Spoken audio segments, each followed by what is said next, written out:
Mulama umuri dunia watin wa ala alihi wa sahbihi ajma'in wa la haula wa la quwata illa billahil azim. Rabbi shrahli sadri wa yassir li amri wahlul 'uqdatam min lisani yafqahu qawli amma ba'du. Puji syukur kehadirat Allah Subhanahu wa taala atas segala berkah, rahmat, hidayah, inayahnya kepada kita semuanya, bahwa pada kesempatan kali ini kita masih diberikan banyak sekali nikmat, baik nikmat lahiriah maupun batiniah, yang insya Allah sampai nanti kita menjalankan UP kita masih diberikan nikmat-nikmat itu, sehingga kita diberikan kemudahan, kelancaran, dan insya Allah lulus semuanya. Amin ya rabbal alamin. Amin. Salawat serta salam selalu tidak henti-hentinya kita haturkan ke baginda Rasulullah Shallallahu Alaihi Wasallam, yang mana selalu kita harapkan syafaat beliau di yaumul akhir nanti. Amin Allahumma amin. Bapak Ibu yang berbahagia, tanpa membuang waktu, kita langsung saja mulai, dan sambil menunggu, Bapak Ibu, ini masih kurang separuh sebenarnya, tapi tidak apa-apa karena nanti kalau menunggu waktunya nanti akan semakin larut, tidak fokus malah gitu Bapak Ibu. Baik, selanjutnya akan saya berikan waktu dan kesempatan untuk Bu Putri Nur Fahmi. Tapi Bapak Ibu, sebelum kita mulai, marilah kita berdoa terlebih dahulu.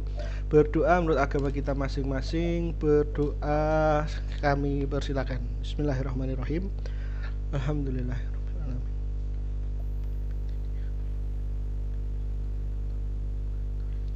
Amin amin ya rabbal alamin. Terima kasih Bapak Ibu. Demikian pengantar dari saya. Selanjutnya waktu sebenarnya saya berikan kepada Bu Putri Nur Fahmi. Monggo Bu Putri.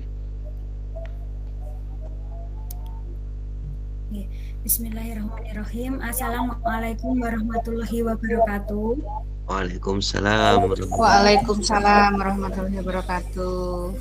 Terima kasih Pak Yuda atas waktu yang sudah diberikan kepada saya. Selamat malam Bapak Ibu semuanya. Malam Bu. Masih sehat dan semangat Ibu? Alhamdulillah. Alhamdulillah. Semuanya, selain kita persiapkan materi, persiapkan segala sesuatu untuk menghadapi UKID dan UP, saya ingatkan agar Bapak Ibu terus menjaga kesehatan, karena ini adalah hal yang paling utama. Jika kita sehat, kita bisa melampaui UKIN dan UP dengan lancar. Nggih, mulai sekarang dijaga kesehatannya nggih Bu, nggih Bapak. Ya, Bu. Bapak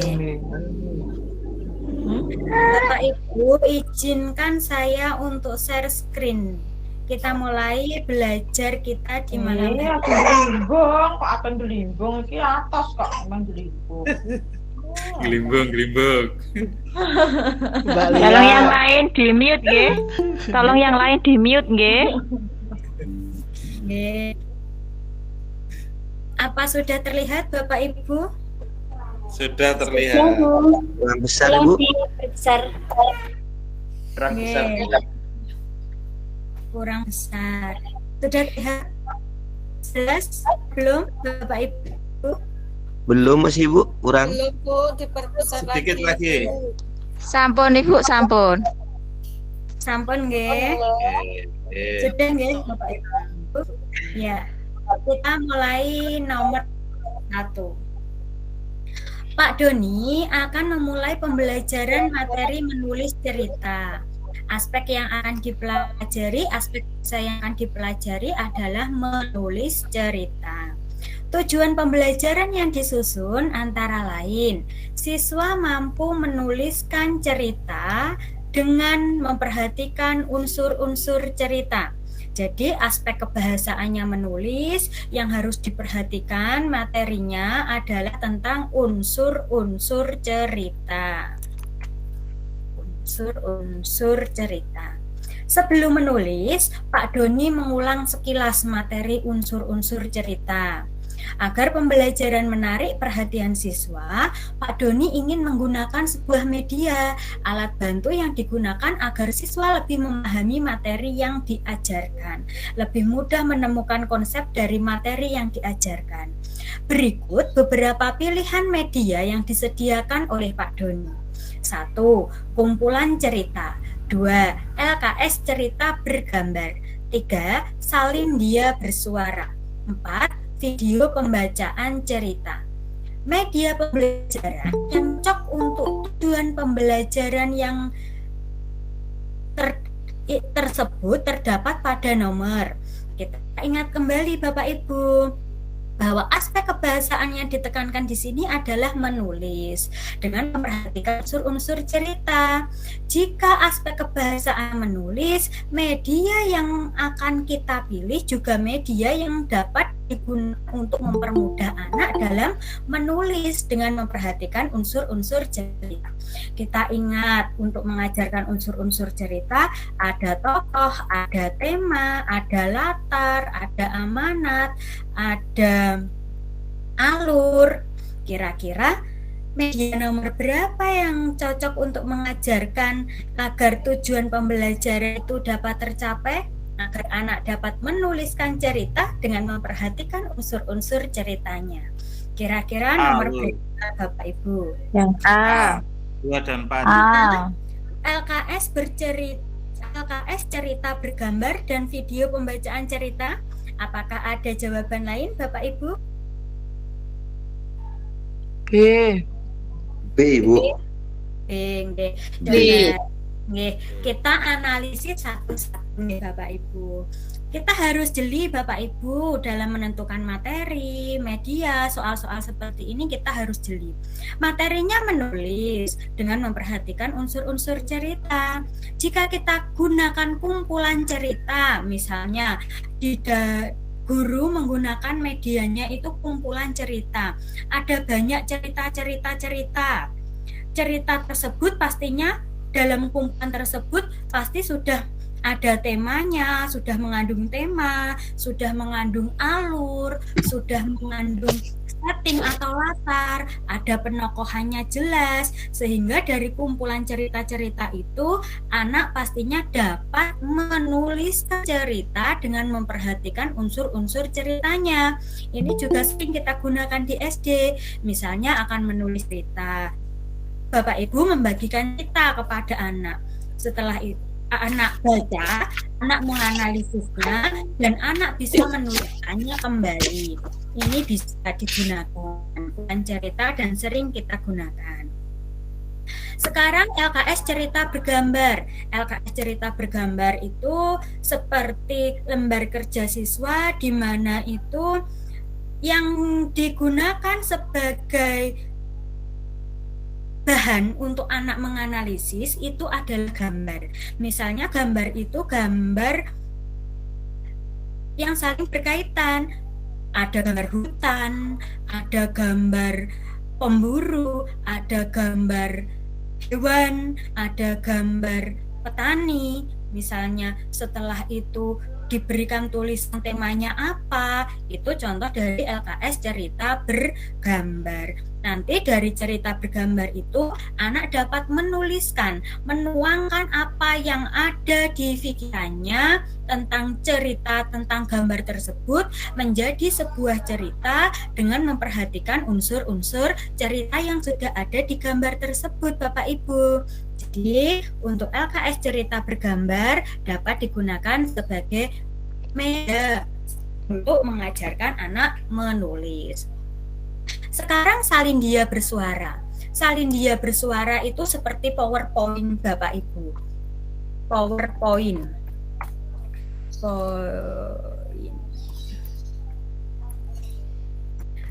Atau slide. Di mana slide-slide ini yang kita sajikan itu bersuara. Jika media bersuara itu lebih cocok dengan aspek bahasa apa Bapak Ibu? Kalau ada suaranya, audio itu kira-kira lebih tepat digunakan untuk mengajarkan aspek bahasa apa Bapak Ibu?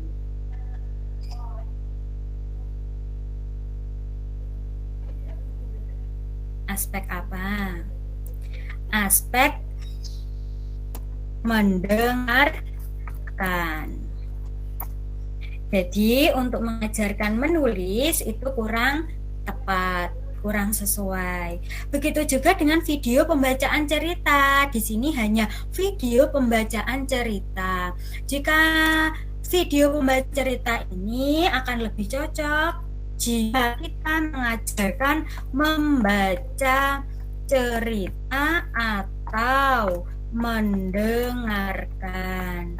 Jadi aspek bahasanya lebih cocok jika digunakan untuk mengajarkan aspek bahasa membaca atau mendengarkan. Sesuai dengan tujuan pembelajaran yang sudah dituliskan oleh Pak Doni, maka media pembelajaran yang cocok adalah nomor 1 dan 2. Bisa dipahami Bapak Ibu? Bisa Ibu, bisa Ibu. Bisa, nggih. Saya lanjutkan lagi. Jadi Bapak Ibu harus jeli, harus membaca, menganalisis soal dengan jeli. Ini aspeknya apa? Ini yang harus diperhatikan apa tujuannya? Seperti itu. Jika Bapak Ibu tidak memperhatikan, pasti Bapak Ibu memilih nomor 2 dan nomor 4 video pembacaan cerita. Sekarang nomor 2. Pada saat menyusun rencana pembelajaran, Pak Ramdan menulis indikator KD pada muatan matematika kelas 5 sebagai berikut. Melakukan perkalian pecahan desimal. Jadi KD-nya, indikatornya melakukan perkalian pecahan desimal. Aktivitas yang dapat dilakukan Pak Ramdan untuk memulai mengajar pada dapat berupa, jadi ini kegiatan awal yang dipilih, kegiatan awal atau persepsi. Di kegiatan awal, guru biasanya ada orientasi terhadap masalah, ada motivasi, ada persepsi, ada membuat kaitan, dan menyampaikan tujuan pembelajaran. Jadi, kira-kira kegiatan awal yang sesuai dengan indikator melakukan perkalian pecahan desimal adalah, kita harus mengingat Bapak Ibu, sebelum kita dapat melakukan perkalian desimal, ini ada materi prasyaratnya. Ada indikator yang diajarkan sebelumnya, di pertemuan sebelumnya pastinya.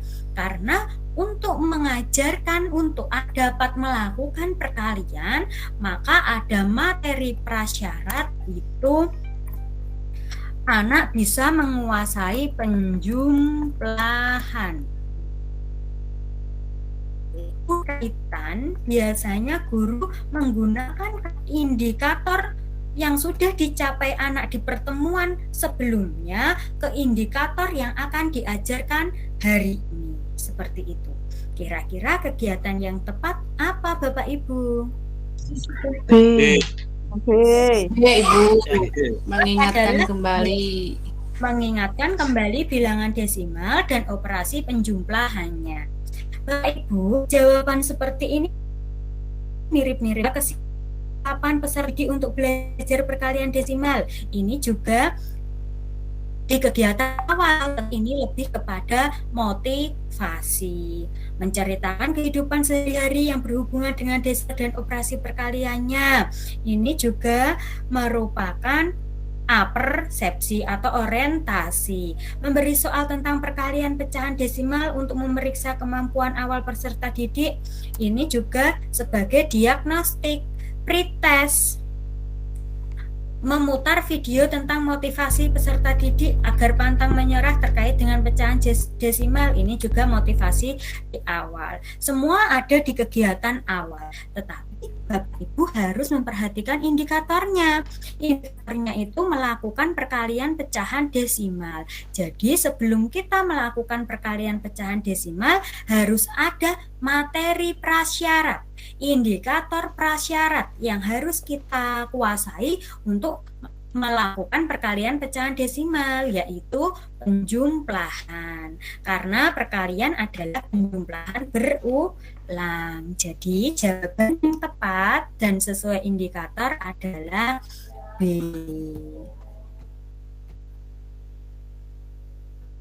Nomor 3.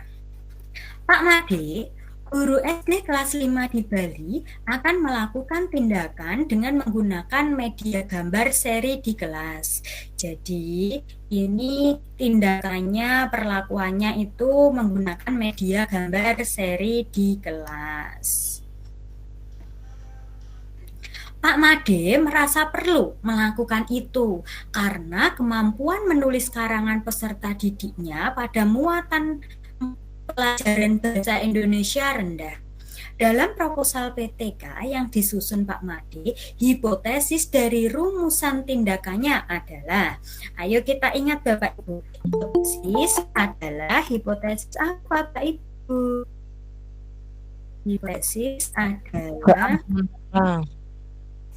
dugaan sementara atau dan sementara dari rumusan masalah yang sudah kita buat. Hipotesis itu adalah dugaan sementara atau jawaban sementara dari rumusan masalah yang kita buat. Bapak Ibu, hipotesis itu biasanya menggunakan kata penerapan, pemanfaatan, penggunaan, seperti yang ada di judul PTK. Dan kata-kata kunci yang harus ada di hipotesis adalah dapat meningkatkan, karena merupakan jawaban sementara dari rumusan masalah. Jadi untuk memilih hipotesis yang tepat itu harus ada misalnya kata penerapan, pemanfaatan, penggunaan seperti yang ada di judul PTK, seperti yang ada di rumusan masalah, dan ada kata dapat meningkatkan karena merupakan jawaban sementara dari rumusan masalah yang ada di dalam PTK. Bapak Ibu, biasanya ada jawaban yang mengecoh. Jawaban yang mengecoh itu adalah akan meningkatkan. Itu tidak sesuai dengan sistematika penulisan hipotesis, karena hipotesis itu jawaban sementara dari rumusan masalah, pasti dapat meningkatkan. Bagaimana jawabnya? Pasti dapat meningkatkan. Apakah dapat meningkatkan? Dapat meningkatkan.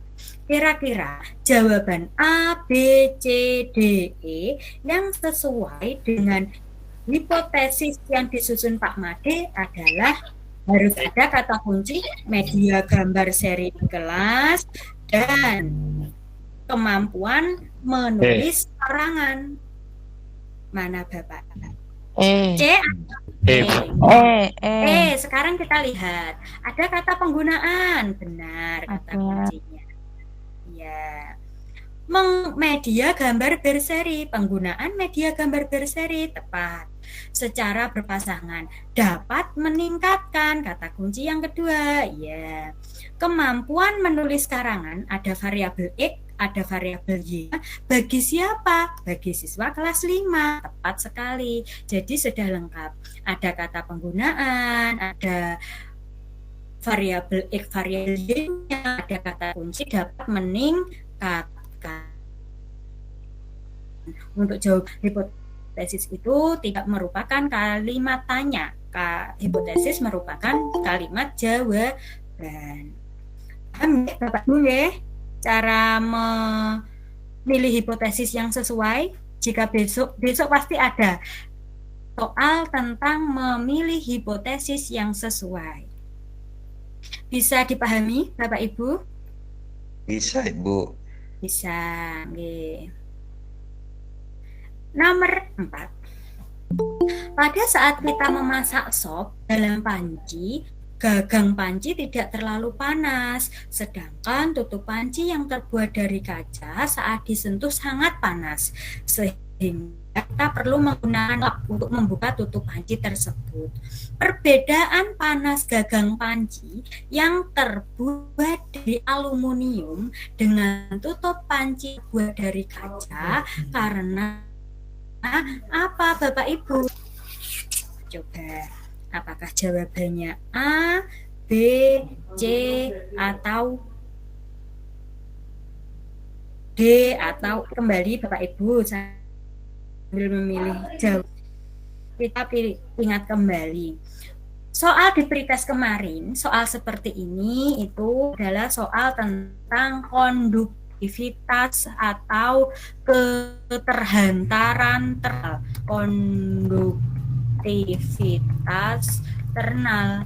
Bagaimana suatu benda tersebut dapat menghantarkan panas. Apakah menghantarkan panas dengan baik atau tidak? Aktivitas ternal itu adalah suatu besaran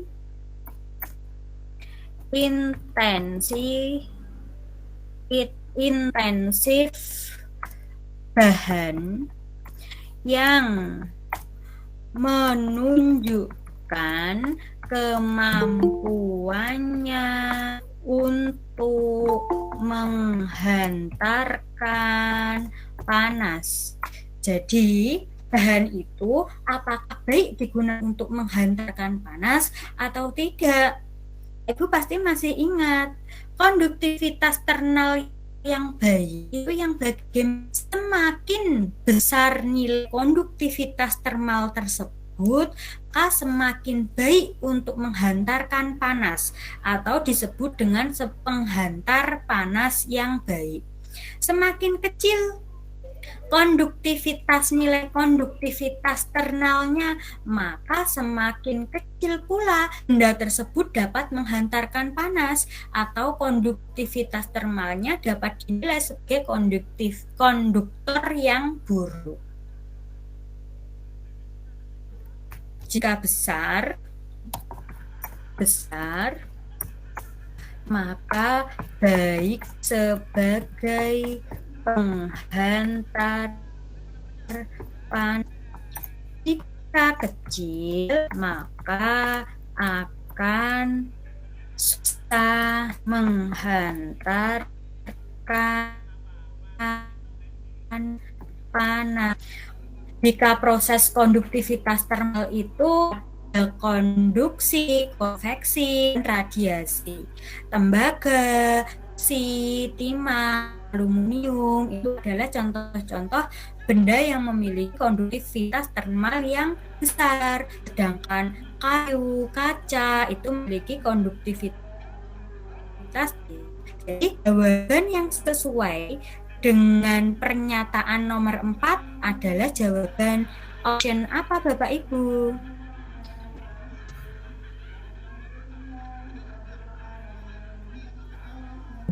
Nomor 4 jawabannya apakah A? Kita lihat. Nah, benda yang memiliki konduktivitas thermal besar merupakan kalori. Benar, besar itu penghantar kalori yang baik, konduktor thermal yang baik. Benar. Sebaliknya, benda yang memiliki konduktivitas thermal kecil merupakan kalori yang buruk. Benar sekali. Jawaban yang baik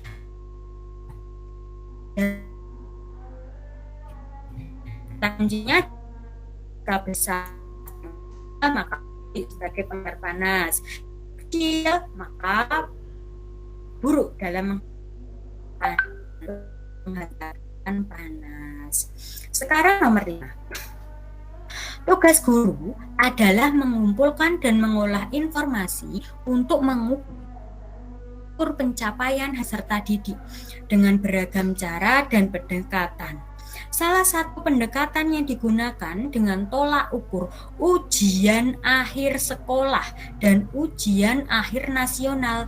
Berarti penilaian ini digunakan untuk menilai untuk menilai proses pembelajaran setelah proses pembelajaran. Kira-kira penilaian yang digunakan untuk menilai hasil belajar siswa setelah pembelajaran adalah apa? Assessment of learning, for learning, atau as learning. As learning, Mbak. Yang A ya. Learning. As Yang- learning, C. Yang C. Apakah C C. atau A? Nggih. A. Sekarang kita analisis, Bapak Ibu, kita ingat lagi. Pendekatan penilaian itu ada 3 yang digunakan, yaitu assessment of learning, of, for, dan as. Apa perbedaan ketiga ini? Jika of learning ini itu dilaksanakan setelah proses pembelajaran selesai. Of itu setelah proses pembelajaran selesai, setelah proses pembelajaran selesai. Ini lebih dikenal dengan tes sumatif atau penilaian sumatif. Tes sumatif seperti tes tengah semester, tes akhir semester, dan ujian nasional atau ulangan harian yang terdiri dari beberapa.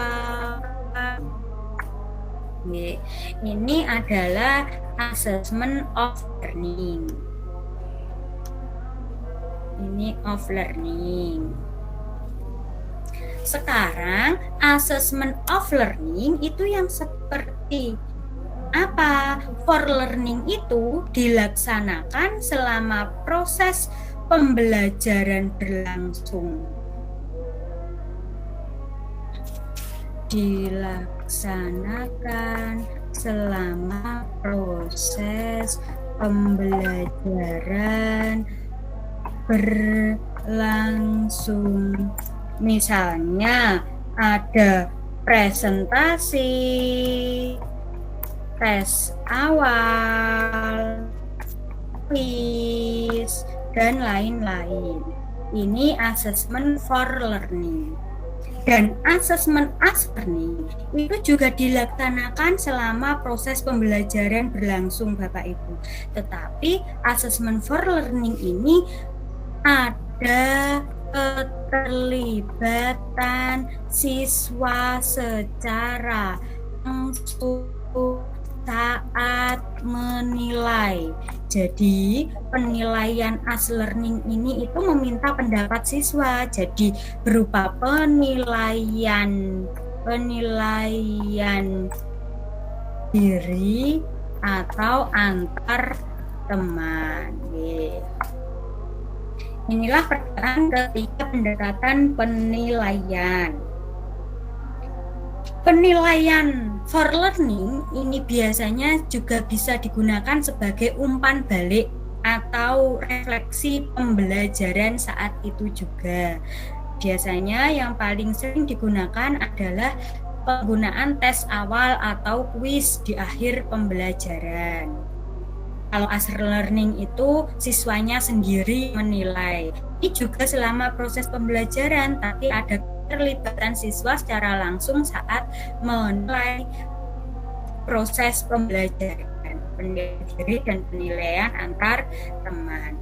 Jadi yang digunakan sebagai tolak ukur untuk mengetahui kemajuan belajar siswa yang digunakan adalah nilai ujian akhir sekolah dan ujian akhir nasional adalah assessment of learning. Assessment of learning. Individual assessment ini penilaian diri ini. Proses assessment juga penilaian proses selama proses pembelajaran. Ini nomor 6. Nomor 6 ini adalah penerapan dari teori belajar konstruktivisme, yaitu anak menemukan materi secara mandiri atau menemukan materi sendiri. Untuk membelajarkan siswa pada topik luas persegi panjang ditempuh langkah-langkah sebagai berikut. 1. Merumuskan rumus luas persegi panjang. 2. Menanyakan bagaimana cara menentukan banyak persegi satuan. 3. Menanyakan banyak persegi satuan yang diperlukan untuk menutupi kertas origami berbentuk persegi panjang. 4. Merumuskan pengertian luas persegi panjang. 5. Memberi soal pemecahan masalah tentang luas persegi panjang. 6. Memberi permasalahan bagaimana menentukan banyak persegi satuan yang akan ditempelkan ke dalam kertas origami bentuk persegi panjang sampai menutupi semua permukaan. Jadi urutan yang tepat hingga anak itu dapat memecahkan soal tentang luas persegi panjang yang harus dilalui anak pertama adalah mana dulu Bapak Ibu? Yang pertama. Pertanyaan dulu. Nomor 6 yang pertama. Yang pertama nggih. Yang pertama kalau menggunakan pendekatan konstruktivistik atau pengembangan teori konstruktivistik di dalam proses pembelajaran itu harus menyajikan masalah, memberikan masalah terlebih dahulu. Berarti memberikan permasalahan. Bagaimana menentukan banyak persegi satuan yang akan ditempelkan ke dalam kertas origami berbentuk persegi panjang sampai menutupi semua permukaan, memberikan masalah nomor 1. Setelah memberikan masalah, nomor kedua itu baru apa yang dilakukan guru? Bertanya, menanyakan bagaimana cara menemukan banyak persegi satuan. Setelah guru bertanya, langkah yang ketiga adalah cara menentukan setelah bertanya cara menentukan banyak persegi satuan. nomor 3. Menanyakan banyak persegi satuan yang diperlukan untuk menutupi kertas origami berbentuk persegi panjang. Nomor 3. Setelah anak mengetahui panjang lebar dari susunan kertas origami tersebut, anak dapat apa Bapak Ibu setelah mengetahui ini panjangnya, ini lebarnya dari banyak persegi satuan tadi? Maka adalah merumuskan rumus luas persegi panjang. Jika sudah mengetahui rumus luas persegi panjang, anak dapat menyimpulkan apa? Pengertian luas persegi panjang. Dapat merumuskan luas persegi panjang. Jadi ini bentuk penyimpulan nomor 4 ketika anak sudah mengetahui rumus luas persegi panjang, bisa merumuskan pengertian luas persegi panjang sebagai kesimpulan. Ketika anak sudah dapatkan, berarti anak paham dan sudah mampu memecahkan masalah. Langkah selanjutnya adalah memberi soal. Baru kita memberi soal pemecahan masalah tentang luas persegi panjang. Jadi jawaban yang tepat adalah nomor 5 di akhir. Yang nomor 5-nya di akhir. 5, 6. Tepat nomor 7. Ini yang termasuk senyawa. Kemarin di soal pretestnya Bapak Ibu mungkin yang keluar adalah yang termasuk campuran homogen dan campuran heterogen. Tapi ini kita coba dengan memecahkan soal tentang senyawa. Jika senyawa pasti pasangannya dengan unsur. Jika campuran homogen atau campuran homogen, pasti pasangannya campuran heterogen. Bapak Ibu masih ingat campuran homogen dan heterogen? Kita ingat lagi materi yang dulu pretest. Campuran homogen itu yang bagaimana dan campuran heterogen itu yang bagaimana? Homogen satu jenis. Homogen yang bisa larut. Homogen itu, campuran homogen itu yang bisa larut sempurna, jadi tidak kelihatan campurannya, nggih.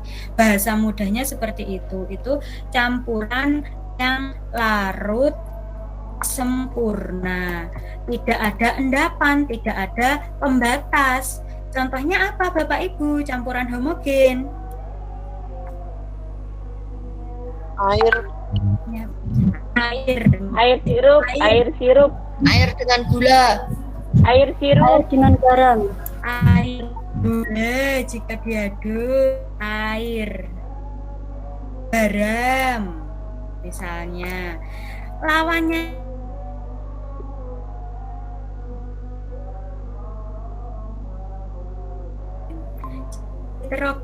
itu yang bagaimana Bapak Ibu? Kalau homogen itu yang larut sempurna, bisa larut sempurna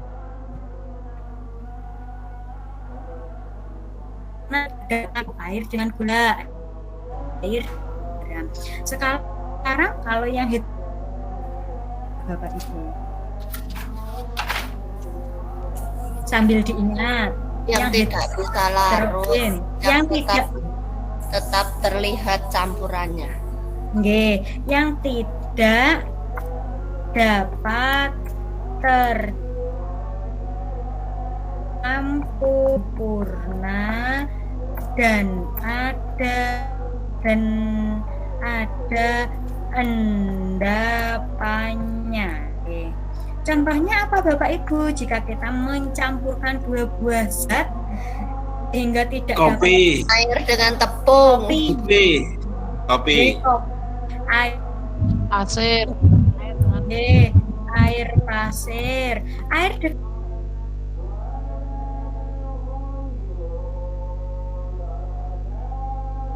dan pasirnya terpisah. Homogen dan campuran heterogen. Ada yang keluar di UP dulu, saya juga keluar. Sekarang senyawa. Senyawa itu pasangannya dengan unsur. Senyawa itu adalah zat tunggal yang dapat diuraikan menjadi beberapa jenis atau menjadi lebih sederhana. Tunggal yang dapat diuraikan menjadi dua jenis atau lebih sederhana. Sedangkan unsur ini adalah zat tunggal yang tidak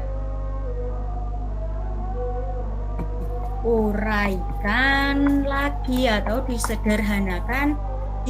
Contohnya zat tunggal yang dapat diuraikan itu adalah air H2O.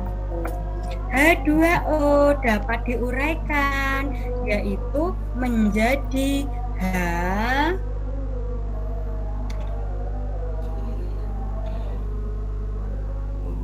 hidrogen. Dua ini air itu dapat diuraikan menjadi hidrogen dan oksigen. Kira-kira di dalam kehidupan sehari-hari kita temu zat tunggal dapat diuraikan adalah senyawa. Yang termasuk senyawa adalah air, air, garam, dan juga udara, susu, cincin emas, oksigen, ini termasuk karena tidak diuraikan lagi. Tak keluar campuran homogen, campuran heterogen.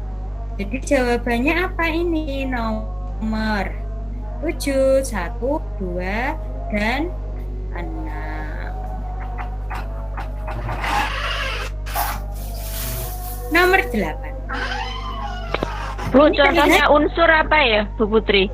Contohnya unsur apa nggih? Itu yang Emas, dikandungi adalah emas, Yang tidak dapat perak. Yang tidak dapat diuraikan, Bu.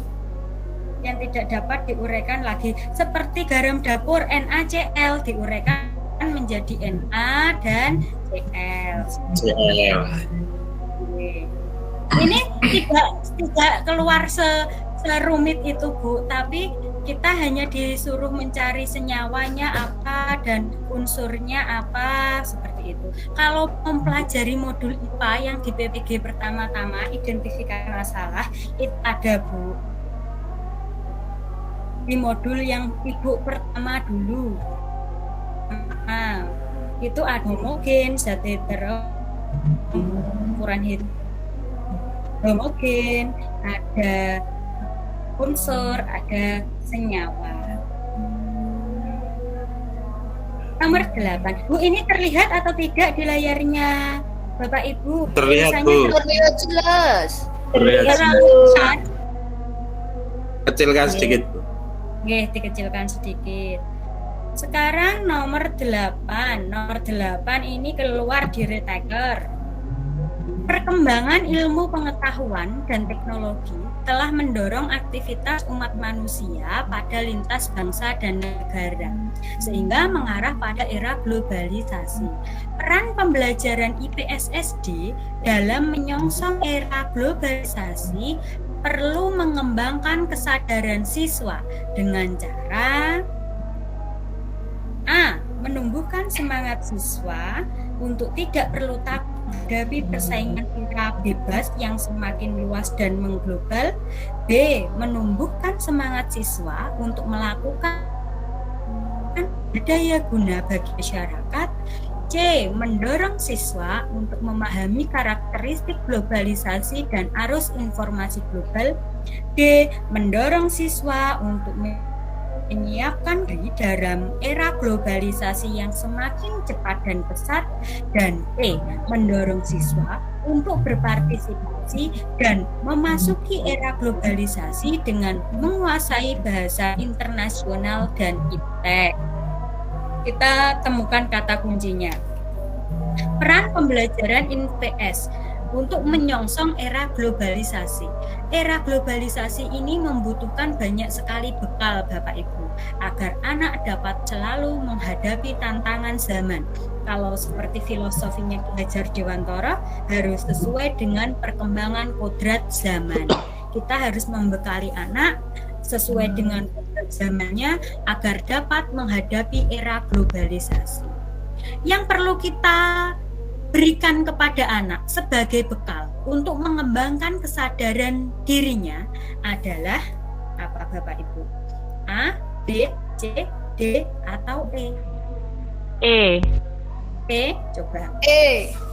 G. Mendorong siswa untuk berpartisipasi. G. Jadi siswa itu tidak hanya menerima informasi, tidak menerima pengetahuan saja, tetapi siswa juga praktek, berpartisipasi dalam memasuki era globalisasi. Benar. Bekalnya apa yang harus kita berikan, yang harus siswa kuasai, yaitu dengan menguasai bahasa internasional dan ilmu pengetahuan teknologi. Jadi jawaban yang benar adalah jawaban E. Kalau ini untuk menyiapkan kualitas diri yang semakin cepat, kalau menyiapkan kualitas diri saja anak tidak disuruh berpartisipasi, tidak menguasai, maka anak akan tertinggal. Hanya mendorong, memahami karakteristik, hanya tahu globalisasi itu seperti itu, tidak tepat. Hanya menumbuhkan semangat, tidak tepat. Nomor 9. ini juga ada di Riteker. Kalau dulu ini ada studi kasusnya di tes Bapak Ibu, ada itu ya Irian Jaya. Kenapa orang Irian berperang di asal mulanya karena peristiwa Surabaya, itu di soal pretesnya Bapak Ibu. Kalau di Riteker soalnya seperti orang-orang ini relatif atau dayaannya sendiri, khususnya bila berkaitan dengan bahasa, perilaku, kebiasaan, dan agama. Kata kuncinya adalah kelompok atau kebudayaan sendiri. Jadi ini mengunggulkan kebudayaannya sendiri, khususnya yang berkaitan dengan bahasa, perilaku, kebiasaan, dan agama. Hal tersebut merupakan penyebab dari masalah yang berkaitan dengan masyarakat multikultural nih. Jadi penyakit masyarakat multikultural itu banyak sekali Bapak Ibu. Ada stereotip, prasangka, etnosentrisme, rasisme, dan diskriminasi. Kita kembali, stereotip itu yang bagaimana Bapak Ibu? Sebelum kita temukan jawabannya. Prasangka antar etnik. Nggih. Prasangka antar etnik nggih. Prasangka atau anggapan yang belum tahu kebenarannya. Misalnya kita menganggap semua warga Cina yang ada di Indonesia adalah orang-orang pelit. Itu merupakan stereotip, prasangka terhadap suatu etnik, anggapan yang belum tahu kebenarannya. Kalau prasangka apa Bapak Ibu? Sikap positif atau negatif berdasarkan keyakinan stereotip. Oke, sikap prasangka itu bisa bernilai positif dan bisa bernilai negatif. Sikap positif atau negatif dari penilaian stereotip. Ini prasangka, dugaan. Biasanya prasangka itu pasti memiliki nilai yang negatif atau kurang terhadap sesuatu. Sekarang kalau etnosentrisme, ini apa Bapak Ibu? Ini sering pelajaran kelas 5 SD, etnosentrisme. Kebudayaan tadi, Bu. Tepat, mengagungkan kebudayaan sendiri dan menganggap rendah kebudayaan lain sebagai warga global, warga masyarakat multikultural. Kalau rasisme, biasanya ini yang keluar di pretesnya Bapak Ibu, rasisme. Ada suku di Irian Jaya yang dihina, itu rasisme. Rasisme itu apa? Bapak Ibu. Manusia berdasarkan warna kulit dan bentuk wajah misalnya. Rasisme itu lebih kepada sikap mengagungkan ras atau suku sendiri. Jadi anggap suku rasnya itu yang paling sendiri. Kalau etnosentrisme, kalau rasisme itu kan ras atau kalau diskriminasi ini apa? Ini yang sering kita rasakan, diskriminasi di masyarakat. Adanya penolakan atau perbedaan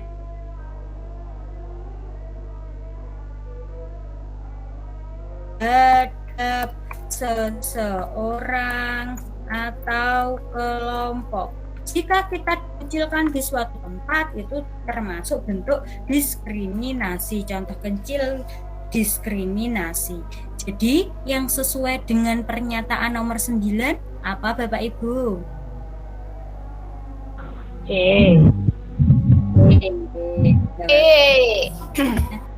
Etnosentris. Sentris dengan menganggap rendah kebudayaan lain. Ini ada kata kuncinya kebudayaan sendiri. Menilai kelompok lain relatif. Berarti menilai kelompok lain itu biasa-biasa saja, tidak menghargai, tidak menghormati. Nomor 10. Dari hasil PTK tentang penggunaan pendekatan language berbasis lingkungan, Budia ingin menyusun sebuah artikel ilmiah. Salah satu yang akan dibuat adalah abstrak. Abstrak ini adalah gambaran secara umum. Gambaran secara umum artikel ilmiah. Ada gambaran secara umum. Kalimat yang sesuai untuk abstrak adalah kira-kira yang mana Bapak Ibu? A, B, C, D atau E? Abstrak, gambaran umum. Yang D. Yang D. Salah satu komponen pembelajaran language yang dapat digunakan untuk pembelajaran menulis adalah independent writing bertujuan untuk meningkatkan kemampuan menulis, meningkatkan kebiasaan menulis, dan meningkatkan kemampuan berpikir kritis. Ini itu masuknya pada kajian teori. Kalau penjelasan materi. Awalnya Bu, abstrak yang ada di awal memberikan gambaran secara umum. Biasanya ada kata-kata variasi kalau A. Berdasarkan analisis masalah, berarti setelah melakukan penelitian ini dijadikan sumber berdasarkan analisis masalah yang telah dilakukan peneliti. Ya, biasanya ada pendapatnya peneliti. Menciptakan alternatif tindakan yang tepat untuk meningkatkan keterampilan menulis karangan deskripsi siswa kelas 5. Ini meningkatkannya menggunakan apa? Biasanya ada jawabannya di abstrak. SD Negeri 2 percobaan, yaitu dengan menerapkan language berbasis lingkungan. Tepat. Ini adalah jawaban yang benar karena memberikan gambaran yang jelas tentang penelitian di artikel ilmiah tersebut. Jadi sudah dijelaskan. Peneliti menciptakan alternatif tindakan yang tepat untuk keterampilan menulis karangan dengan pendekatan language. Kalau ini Bu, ada sadurannya, ada kutipannya. Ini di bagian apa Bapak Ibu? Kajian teori. Kajian teori, nggih, tepat. Kalau analisis data penelitian itu di bagian apa Bapak Ibu? Metode. Pembahasan.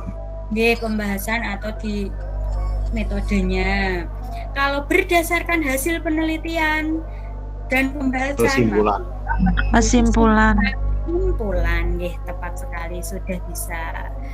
Ini biasanya berkaitan dengan PTK yang akan dipublikasikan. Di indikator akhir ada penelitian yang akan dipublikasikan. Salah satunya dengan artikel akan menyiapkan materi dengan KD 4.6 meringkas informasi tentang perkembangan teknologi, produksi, komunikasi, dan transportasi di lingkungan setempat secara tertulis menggunakan kosakata baku dan kalimat efektif. Agar materi sesuai dengan KD dan tujuan pembelajaran, rancangan materi yang harus disampaikan Bu Prima adalah rancangan materi pokoknya yang diuraikan di bahan ajar belajar itu tentang apa saja Bapak Ibu? Meringkas informasi tentang perkembangan ada kata kunci di lingkungan setempat. Jadi bahan ajar yang Bapak Ibu buat, yang Bu Prima buat harus berkaitan dengan adanya relevansi dengan lingkungan setempat serta didik. Yang mana Bapak Ibu? Jadi muaranya, bahan ajarnya itu A. G. Kalau A, contoh kata baku, hanya contoh kata baku, cara membuat kalimat efektif, cara meringkas dengan relevansinya dengan G. Belum ada nggih relevansinya dengan lingkungan setempat, baik itu secara G. Kalau yang E, apakah ada relevansinya? Langkah-langkah meringkas. Konsep kalimat efektif, ya diajari konsep kalimat efektif. Contoh kata baku, ya. Cara meringkas, ya dengan memperhatikan relevansi teks dengan kehidupan sehari-hari. Ya, tepat sekali. Karena di KD-nya dijelaskan di lingkungan setempat, berarti harus ada relevansinya dengan kehidupan sehari-hari. Nomor 12. Diberikan KD sebagai berikut. Menjelaskan dan melakukan penaksiran dari jumlah, isi, hasil kali, dan hasil bagi dua bilangan cacah maupun pecahan dan desimal. Jadi nanti indikatornya itu dijelaskan, diuraikan satu-satu. Ada penaksiran, harus ada selisih, harus ada hasil kali, harus ada baik itu bilangan cacah, pecahan maupun desimal. Kira-kira indikator penunjang atau indikator inti yang tidak sesuai dengan KD tersebut adalah mana Bapak Ibu? A. Mengurutkan dua pecahan. Mengurutkan dua pecahan bentuk desimal. Di sini ada atau tidak? Tadi menaksirkan. Ada. Ini menjelaskan dan melakukan penaksiran. Hasil kali, hasil bagi, berarti mengurutkan dua pecahan bentuk desimal, mengurutkan tidak ada. Mungkin mengurutkan dua pecahan bentuk desimal ini diajarkan di KD sebelumnya, seperti tadi KD prasyaratnya. Anak harus dapat mengurutkan dulu baru dapat menjelaskan atau melakukan penaksiran. Bisa dipahami nggih Bapak Ibu? Kalau KD ini ada KD dibentuk indikator, kan KD-nya satu-satu, materinya tentang apa? Nomor 12. Pak Adi merupakan guru kelas 2 di sekolah dasar. Pak Adi hanya memberikan tugas kepada siswanya. Setelah itu kelas ditinggal begitu saja. Bahkan suatu ketika Pak Adi memberikan siswa-siswanya pekerjaan yang banyak, namun tidak pernah dikoreksi atau diperiksa. Ini gurunya sibuk. Sehingga membuat banyak orang tua siswa yang protes akan sikap Pak Adi. Kasus di atas menunjukkan bahwa Pak Adi tidak profesional dan harus diberikan sanksi oleh kepala sekolah. Sanksi yang tepat yang seharusnya diberikan kepada Pak Adi adalah apa Bapak Ibu? Dipecat. Nah, Ringan kalau pelajarannya ketidakprofesional ringan. B. Loh, delta. D Bu. Delta. D diberikan Diberikan peringatan dan pembinaan untuk dapat merubah sikap dan lebih profesional dalam menjadi seorang guru. Biasanya ketika setelah supervisi akademik, ketika diberikan supervisi, ada refleksi umpan balik. Ini langkah yang tepat dilakukan kepala sekolah untuk memberikan peringatan dan pembinaan kepada Pak Adi. Tidak boleh langsung dipecat, kan ada kode etiknya, ada yang melindungi itu RI, komunitas gurunya. Nomor 14. Perhatikanlah sikap ilmiah berikut ini dengan cermat. rasa ingin tahu, agresif, teliti, bekerja keras, banyak berargumen. Sikap ilmiah yang mendukung pemecahan metode ilmiah adalah sikap ilmiah seseorang yang digunakan sebagai pendukung untuk memecahkan metode ilmiah adalah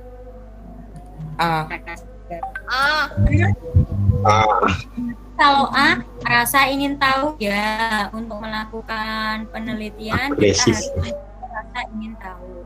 Agresif tidak boleh dilakukan.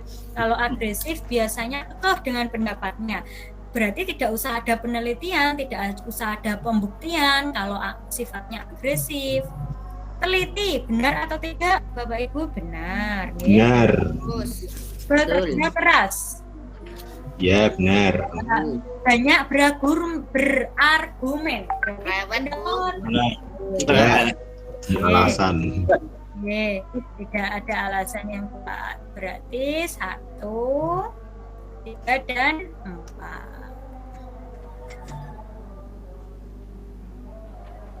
Nomor 4. Pak Adi, ini IPS, indikator IPS. Pak Adi tempat tinggal di Depok dan bekerja di Jakarta. Setiap pagi berangkat kerja dan pulang sore hari. Jadi Pak Adi itu ngelaju, seperti maju. Rumahnya jauh tapi dilaju. Pagi berangkat, pulang sore pulang kembali. Pergerakan penduduk yang dilakukan Pak Andi termasuk komuter, evakuasi, emigrasi, sirkulasi, atau urbanisasi.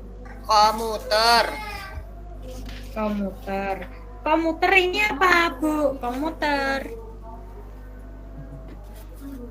Bajak.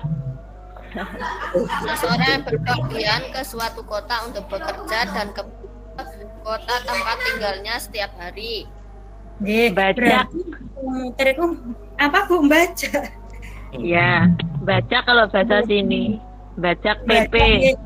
Nggih, PP pulang pergi. Kalau di sini ngelaju, Bu. Kalau di Blora itu ngelaju, itu komuter nggih. Kalau evakuasi apa? Evakuasi penyelamatan. Nggih. Kalau evakuasi itu diselamatkan. Evakuasi Penyelamatan. Perpindahan penduduk secara cepat akibat bencana. Benar, penyelamatan.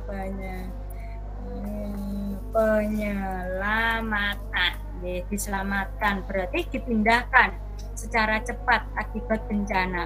Semula di puncak gunung berapi dipindahkan, dievakuasi ke bawah lereng gunung berapi.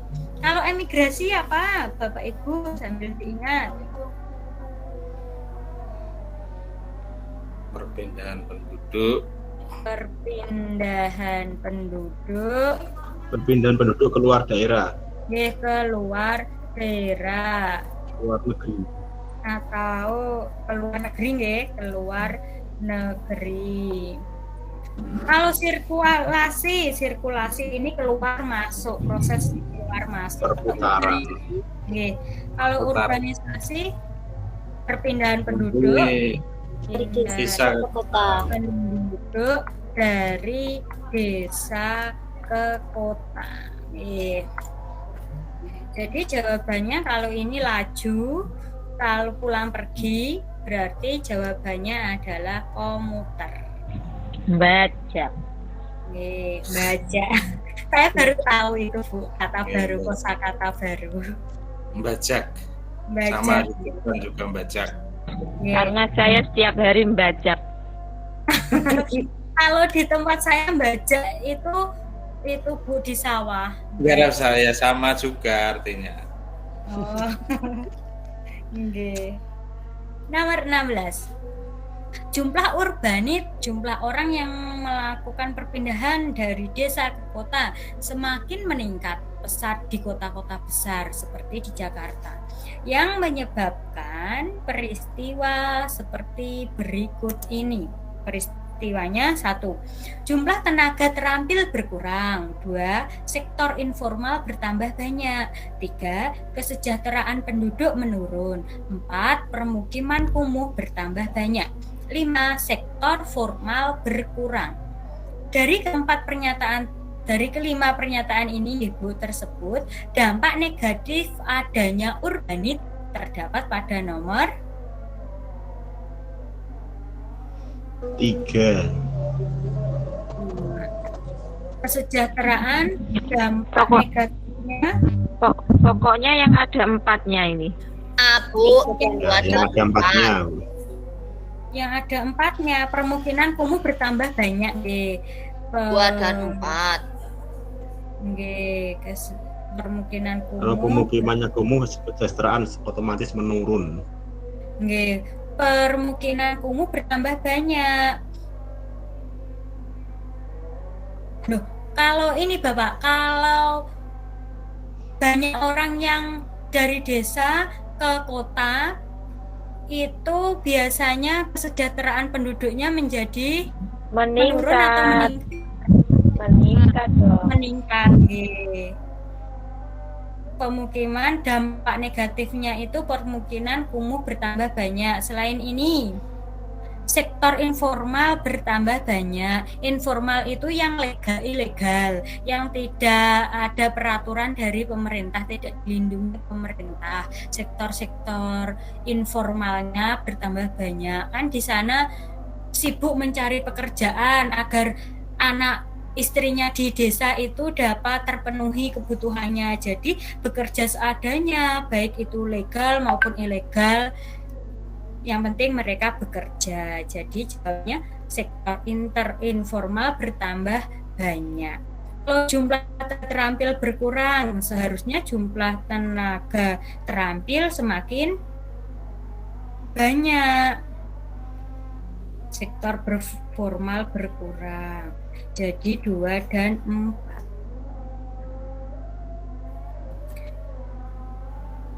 Nomor 17. Kondisi kelas Ibu Tiur selalu tenang. Anak-anak tidak gaduh, tetapi juga tidak ada yang mau bertanya ataupun menyampaikan pendapat. Ibu Tiur merasa kurang berhasil dalam mengajar. Pertemuan berikutnya, Ibu Tiur menerapkan satu model pembelajaran yang dapat mendorong siswa untuk bertanya atau berpendapat. Model tutor sebaya dipilih untuk mengatasi kondisi tersebut, sekaligus melakukan PTK.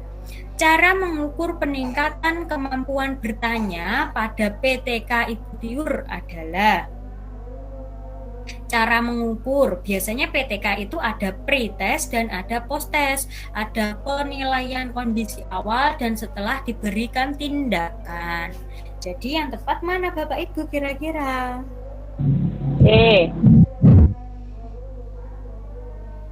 Langkah PTK yang dilakukan terdiri dari 4 tahap. C. Memberikan pre-test, mengemukakan pendapat. Bu. B. Ya. B, Bu. B. Mengukur kemampuan mengajukan pertanyaan sebelum dengan pretest, nggih, tesnya pretest, dan sesudah perlakuan yaitu post-test, nggih, agar dapat mengetahui peningkatannya. Kondisi awal, siklus 1, siklus 2. Karena dalam PTK itu sebelum mencapai indikator keberhasilan itu tetap dilakukan penelitian, masih ada siklusnya.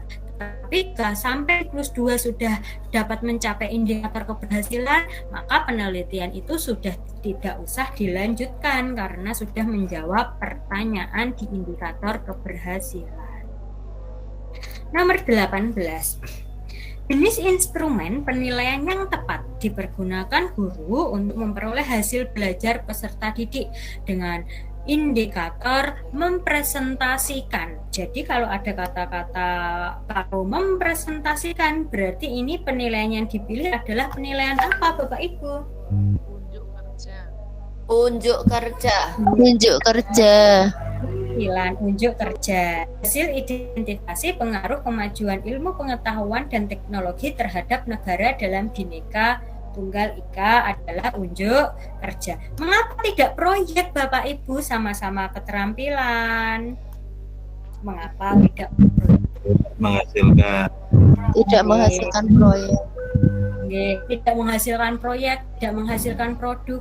Anak hanya melakukan kerja, unjuk kerja, mendemonstrasikan hasil identifikasi pengaruh kemajuan ilmu pengetahuan dan teknologi terhadap negara, tidak ada produknya. Nomor 19. Jenis instrumen penilaian yang tepat dipergunakan guru untuk memperoleh hasil belajar peserta didik dengan indikator pencapaian kompetensi. Menganalisis makna Sumpah Pemuda dalam perjuangan kemerdekaan Republik Indonesia. Kata kuncinya menganalisis, maka penilaian yang digunakan haruslah penilaian pengetahuan. Kira-kira mana yang sesuai Bapak Ibu penilaian pengetahuan? Bu. tes tertulis uraian. Tes tertulis uraian, lembar observasi sikap, produk proyek keterampilan skala sikap. Tes tertulis uraian, benar sekali. Dengan mengerjakan tes tertulis uraian, anak pasti mampu menganalisis, menguraikan sejelasnya. Nomor 20. Makanan yang kita makan akan mengalami proses pencernaan di sepanjang saluran pencernaan. Namun, pada organ tertentu, makanan tersebut tidak mengalaminya. Jadi, tidak ada proses pencernaan di sana. Proses pencernaan itu dibagi menjadi dua, yaitu mekanik dan kimia. Jadi, makanan ini tidak diolah baik itu secara mekanik maupun secara kimia. Makanan ini hanya lewat saja. Organ tersebut adalah mulut, lambung, esofagus, usus halus atau ilium, penyerapan. Esofagus. Esofagus, Bu. Esofagus itu apa, Bu? Esofagus itu apa? Bahasa saluran. Kerongkongan. Jadi di kerongkongan itu makanan hanya lewat saja. Sekarang kita pahami apa yang terjadi pada makanan yang kita makan. Jadi setelah makanan masuk ke rongga mulut itu diolah baik secara mekanik oleh gigi dan kimiawi oleh penyedot ludah, yaitu oleh bantuan enzim amilase atau petialin. Enzim petialin ini fungsinya untuk mengubah apa menjadi apa, Bapak Ibu. Nanti jika soalnya berkembang, kita biar ingat.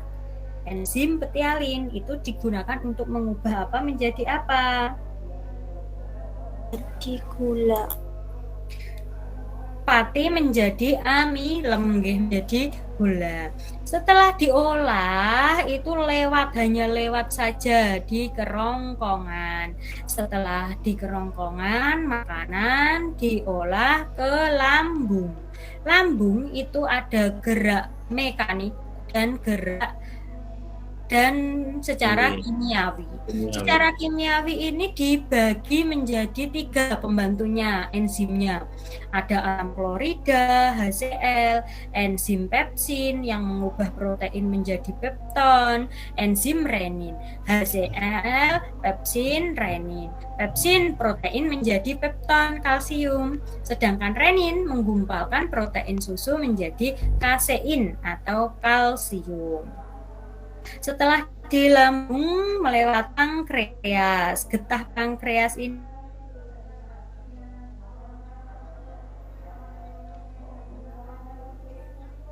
yang menjadi malbos. Suaranya putus-putus, Bu. Putus-putus. Sudah nyambung lagi.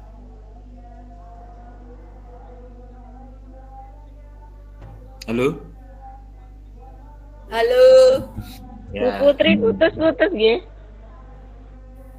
Aja putus nyambung, Bu. Sudah terdengar Bapak Ibu? Tethering HP. Sudah. Nggih, maaf tethering HP-nya putus, Bu. Ini wifi-nya bermasalah, saya menggunakan tethering HP.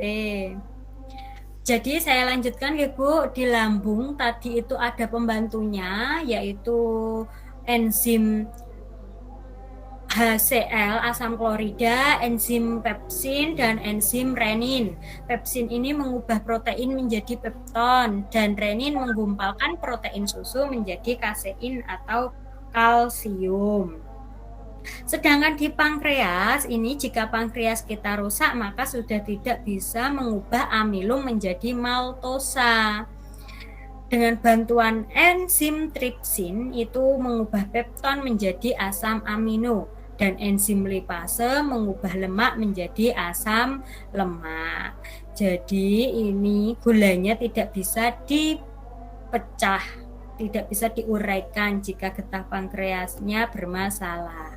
Setelah dari pankreas menuju ke usus. Menuju ke usus halus. Usus halus itu ada enzim maltase, sukrose, dan laktase. Ini hampir sama dengan enzim getah yang ada di pankreas. Sedangkan setelah di usus halus melewati usus besar. Setelah diserap kotorannya ini melewati usus besar hingga keluarlah melalui anus.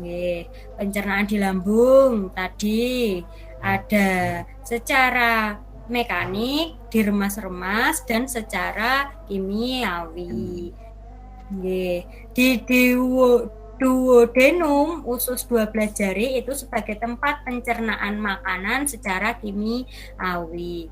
Jejunum itu usus kosong, sedangkan ilium itu adalah usus penyerapan. Disinilah tempat penyerapan sari makanan atau zat gizi sederhana. Di enzim di usus halus tadi ada amilase memecah amilum menjadi maltosa seperti yang di pankreas, ada lipase lemak menjadi gliserol, dan tripsin memecah pepton menjadi asam amino. Itu proses pencernaan makanan pada manusia. Jadi mohon izin tanya Bu Putri. Nggih Bapak. Di situ kan pencernaan itu sekarang fungsinya kerongkongan apa kalau hanya sebagai lewatan aja? Fungsinya kerongkongan itu fungsinya kerongkongan hanya sebagai makanan itu dari mulut itu masuk menuju ke lambung. Di kerongkongan itu terdapat gerakan yang dinamakan gerakan peristaltik Bapak. Jadi di situ hanya makanan hanya lewat saja. Itu tidak termasuk itu ya apa namanya gerakan apa seperti enggak yang kimia di lain kimia itu enggak seperti mekanik apa? Mekanik ya peristaltik gerak peristaltik nggih enggak seperti mekanik gitu maksud saya gitu. Kalau mekanik itu kan ada, kalau di mulut kan dibantu dengan pengunyah-ngunyah, dibantu dengan gigi. Di lambung, dinding lambung. Maksud saya tadi ya hanya peristaltik itu ya, nggak mekanik ya di kerongkongan itu. Kalau kerongkongan ini hanya menyalurkan saja Bapak, menyalurkan makanan dari mulut ke lambung, pipa penyaluran penghubung. Selain itu juga di kerongkongan itu bisa, makanya kalau kita makan itu tersedak, berarti saat itu ada udara yang ikut masuk, ikut tercampur, karena kerongkongan ini kan ada dua salurannya, satu ke paru-paru dan satu ke lambung. Jadi satu itu di menuju ke paru-paru, satu itu menuju ke lambung. Kalau kita makan tidak hati-hati, nanti kita akan tersedak seperti itu. Oke, terima kasih penjelasannya Bu. Lanjut. Oke. Dilanjutkan, berarti ini jawabannya C. Nomor 21. Pemerintah menyediakan berbagai kebutuhan bagi masyarakat seperti listrik, air, bahan bakar, kereta api, jasa penerbangan melalui berbagai badan usaha milik negara. Dalam hal ini peran pemerintah sebagai, di sini ada kata kuncinya Bapak Ibu, menyediakan berbagai kebutuhan bagi masyarakat. Menyediakan kebutuhan bagi masyarakat. Ini adalah perannya siapa? Produsen. Penghasil, penyedia penghasil, baik itu barang maupun jasa yang dinikmati oleh konsumen. Jelas. Sekarang nomor 22. Indonesia merupakan negara hukum. Salah satu ciri dari negara hukum adalah adanya jaminan hak asasi manusia. Penegakan HAM di Indonesia mengacu pada hukum internasional. Namun, negara Indonesia dalam menegakkan hukum mempertimbangkan mengenai kedudukan negara Indonesia sebagai negara yang berdaulat secara hukum, sosial, dan politik. Upaya pemajuan HAM di Indonesia secara berurutan dalam bidang produk hukum. Jadi nanti ini ada produk hukum, lembaga negara, dan lembaga swadaya masyarakat atau LSM adalah. Jadi yang kita pelajari HAM itu selain ada pelanggaran HAM ringan, pelanggaran HAM berat, kita harus mempelajari penegakan HAM, pengadilan HAM. Secara berurutan bidang produk hukum, lembaga negara, dan lembaga swadaya masyarakat adalah, Bapak Ibu, untuk bidang produk hukum itu ada yang dihasilkan, yaitu TAP MPR, bidang produk hukum, bidang produk hukum. Yang dihasilkan dan yang dijadikan panduan dalam melakukan penegakan HAM itu ada TAP MPR, ada Piagam HAM, ada menghasilkan undang-undang nomor perlindungan HAM nomor 39 tahun 1999 dan instrumen HAM internasional,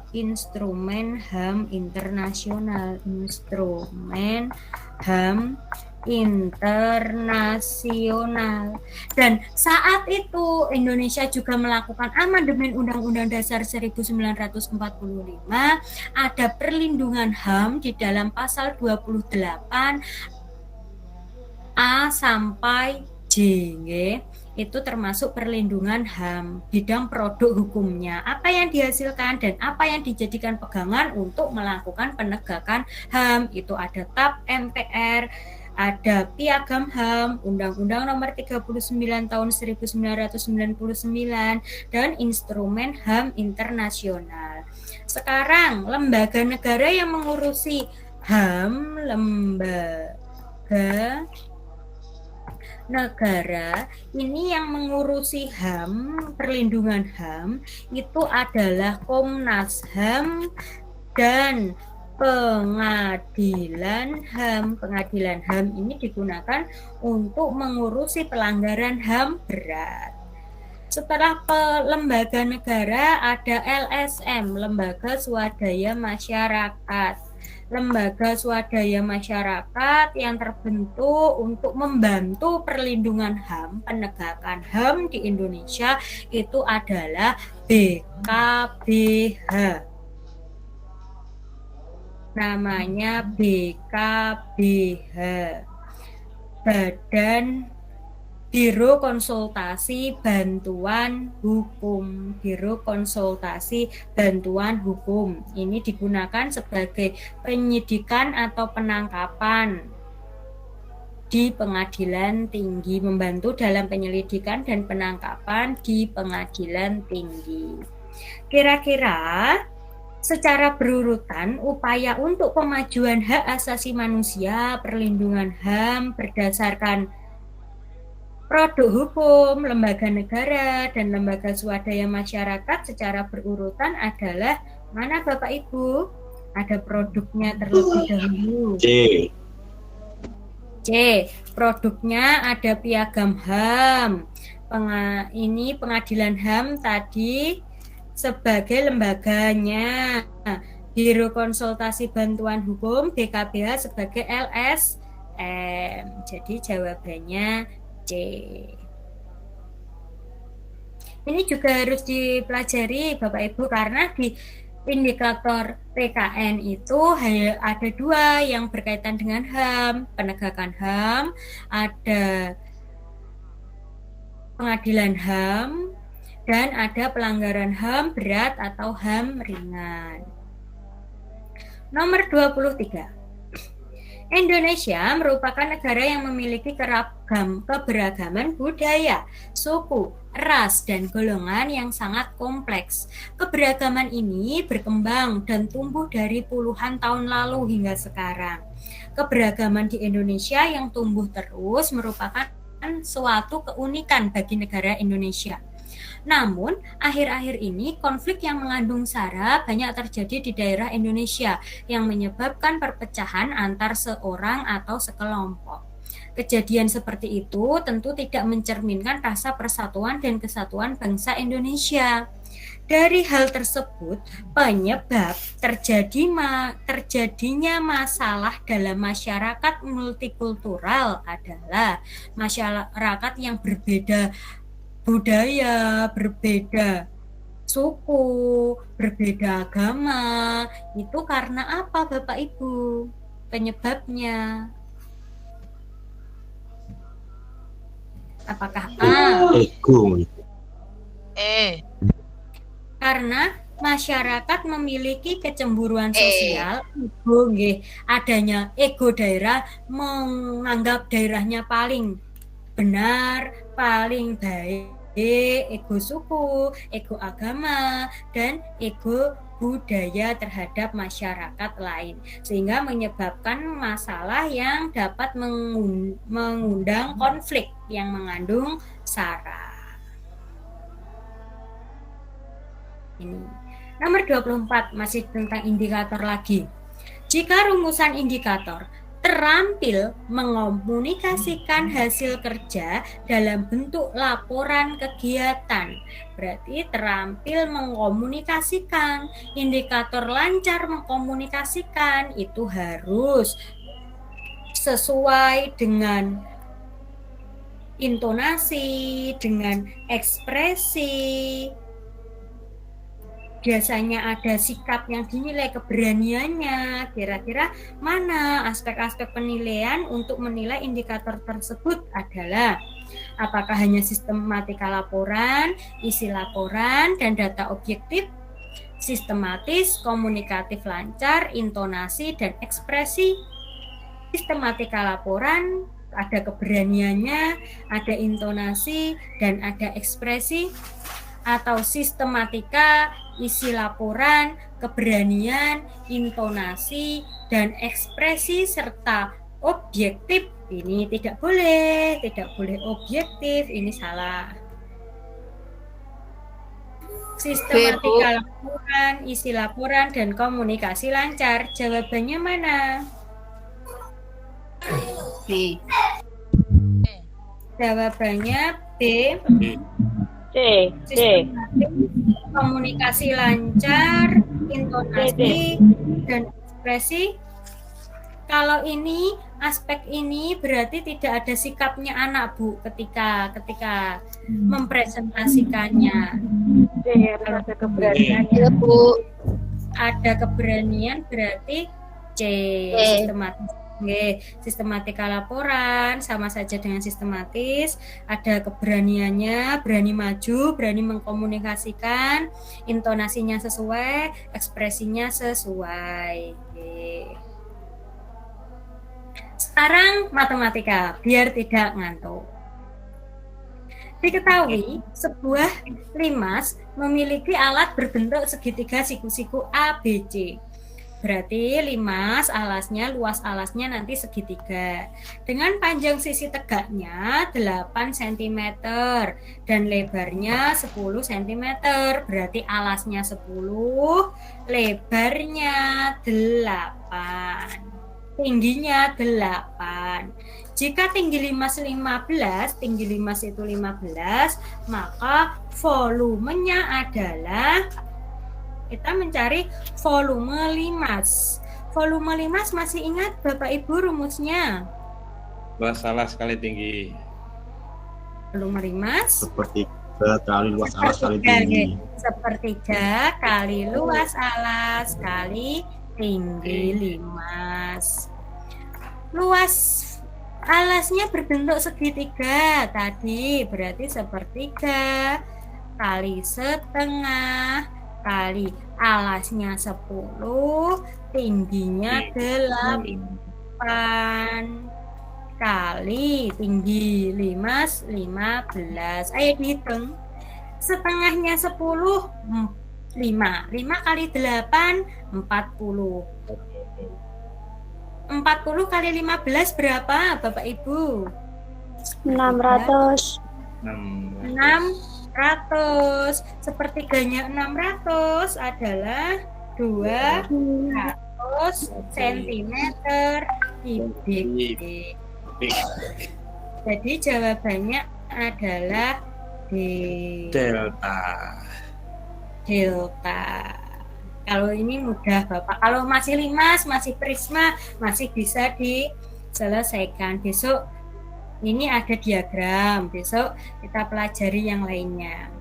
Diketahui total barang yang dijual pedagang mainan adalah 400 buah. Jika mainan yang dijual berbentuk dalam diagram lingkaran sebagai berikut. Jadi untuk biru bolanya itu 35%, mobil-mobilannya 45%, yang ditanyakan adalah bonekanya. Berapa boneka yang telah dijual oleh pedagang mainan tersebut? Semuanya 80%. 80%.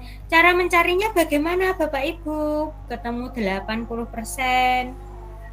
Kita cari dulu boneka, berarti untuk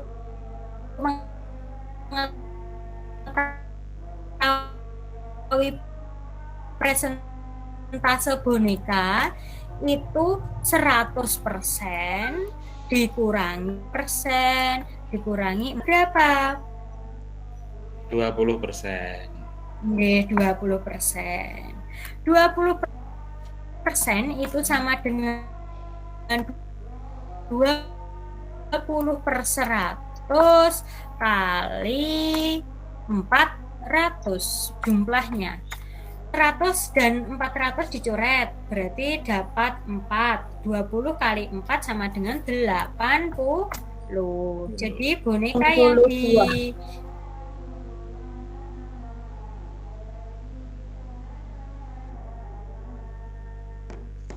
kok macet. Bu Putri suaranya hilang, nggih? Nggih. Bu Putri terbentar lagi. Belum.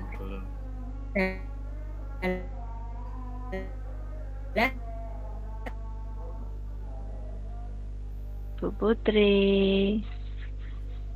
Ada teringanya.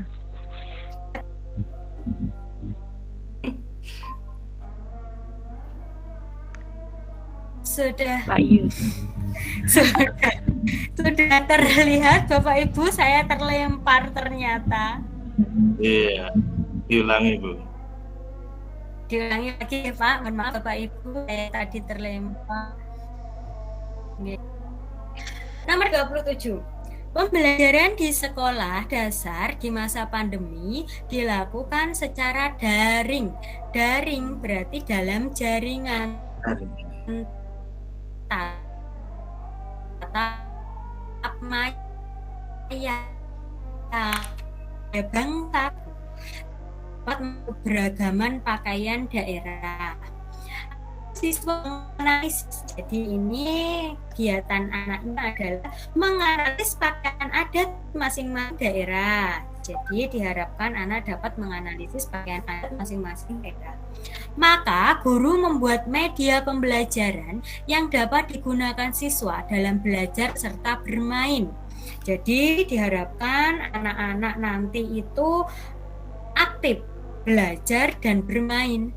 Guru dapat membuat media pembelajaran apa, Bapak Ibu? Ingat, secara daring. Apakah A.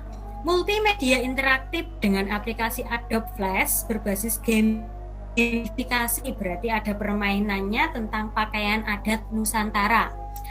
Video belajar dengan Filmora berbasis praktik.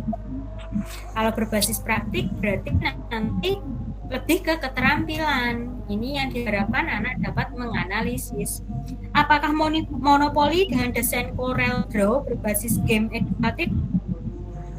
Mind mapping berbasis game edukatif atau kartu keberagaman pakaian Nusantara. Di sini ada kata kuncinya daring dan ada kata kuncinya penilaian pengetahuan, yaitu tentang menganalisis pakaian masing-masing daerah. Kira-kira mana yang sesuai, Bapak Ibu? Yang A. Yang A, multimedia interaktif dengan aplikasi Adobe Flash berbasis gamifikasi pakaian adat Nusantara. Multimedia interaktif berarti ini digunakan untuk pembelajaran daring yang dibuat dengan aplikasi Adobe Flash berbasis gamifikasi adat Nusantara. Kalau video pembelajaran dengan Filmora berbasis praktik, luring. Anak harus praktik, disajikan video anak praktik, itu luring. Monopoli, bermain monopoli dengan desain Corel Draw berbasis game edukatif, itu juga biasanya digunakan secara luring. Mind mapping berbasis game edukatif, ini juga luring. Kartu keberagaman pakaian adat Nusantara, hingga luring. Jadi yang tepat yang digunakan untuk daring adalah nomor 28. Disajikan KD 3.3 menganalisis cara makhluk hidup menyesuaikan diri dengan lingkungan. Pada KD tersebut, ruang lingkup materi yang dipelajari siswa kelas 6 SD berupa kelas 6 SD semester 1 menganalisis cara makhluk hidup menyesuaikan diri dengan lingkungan. Ya, ini yang D. Morfologi, fisiologi, dan mimikri.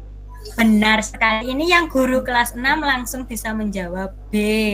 Karena yang dipelajari adalah menyesuaikan diri dengan lingkungan, adaptasi. Geologi, mimikri ini termasuk jenis adaptasi. Apa yang A, Bapak Ibu? Vivifar, opar. Cara berkembang biak.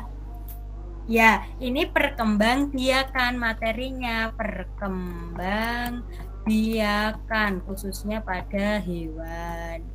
Kenapa tidak yang C, Bu? Yang C sama saja ini. Simbiosis. Simbiosis, Bu. Simbiosis, ya, tepat sekali. Kalau yang D apa, Bu, materinya? Simbiosis. Proses perubahan wujud ke perubahan wujud, Bu. Perubahan wujud benda. Sekarang kalau yang E, konveksi, radiasi. Proses perpindahan panas. Proses perpindahan panas. Disatukan, sudah tahu caranya menentukan. Jadi jawabannya yang B. Nomor 29. Diberikan kompetensi dasar KD muatan matematika kelas tinggi yaitu 3.6. Menentukan 3.6 pengetahuan KD pengetahuan, menentukan faktor persekutuan terbesar FPB, kelipatan persekutuan terbesar KPK dari dua bilangan berkaitan dengan kehidupan sehari-hari.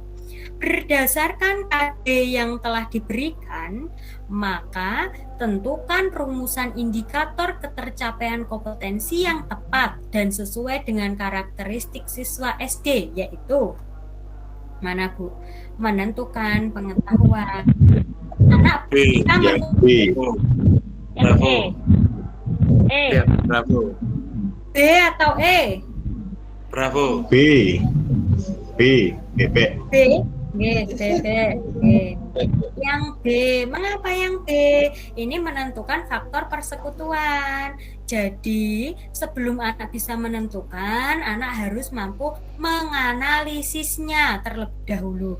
Menganalisis penyelesaian masalah yang berkaitan dengan FPB dan KPK. KD-nya diingat.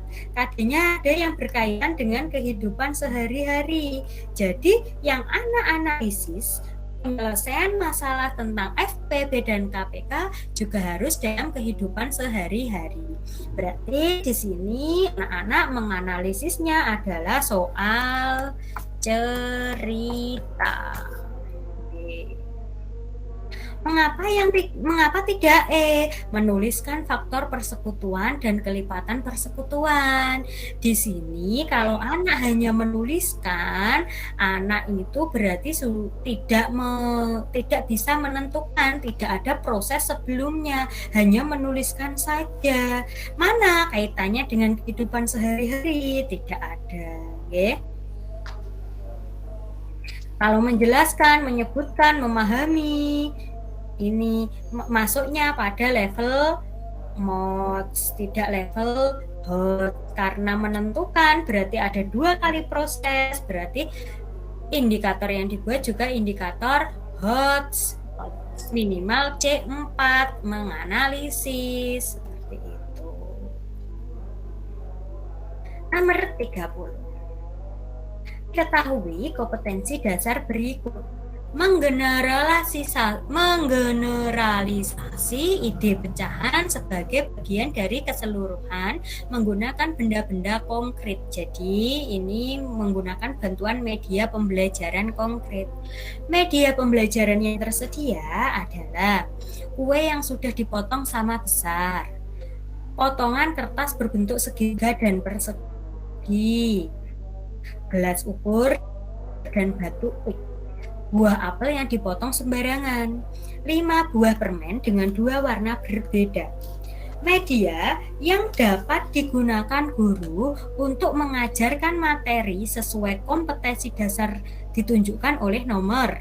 Ini pecahan. Pecahan itu biasanya pembagiannya harus sama besar. Jadi kira-kira media yang tepat adalah Satu kue dipotong sama besar. Jika menggunakan benda itu potongannya harus sama Bu, pembagiannya untuk menyatakan 1/8, untuk menyatakan 1/3, 2/3, berarti potongannya harus sama. Selain itu mana Bu? 5 buah permen dengan 2 warna yang berbeda. Ini juga bisa digunakan untuk mengajarkan, menggeneralisasikan pecahan. Jadi jawabannya 1 dan 5.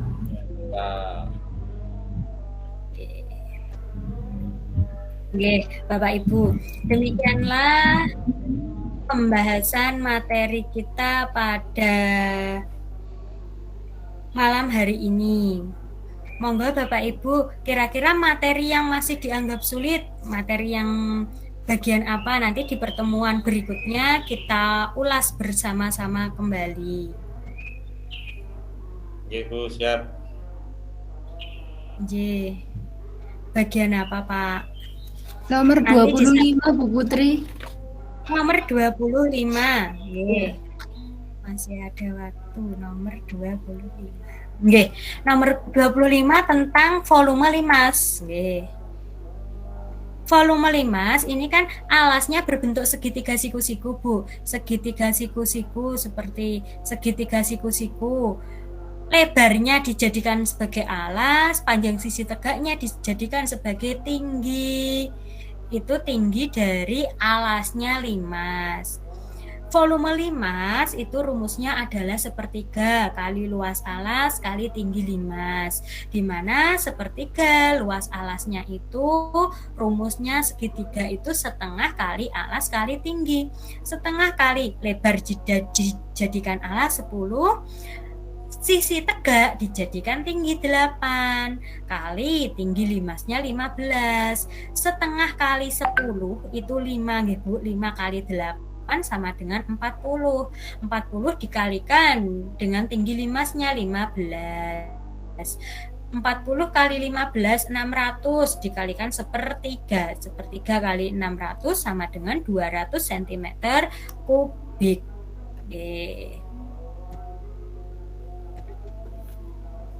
Ini biasanya disuruh mencari volumenya, kalian disuruh membandingkan Ibu dengan volume prisma.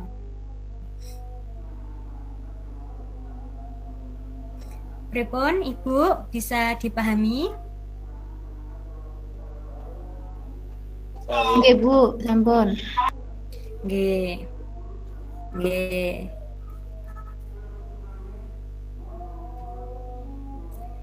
Kira-kira Bapak Ibu yang masih dianggap kurang materi tentang profesional atau materi tentang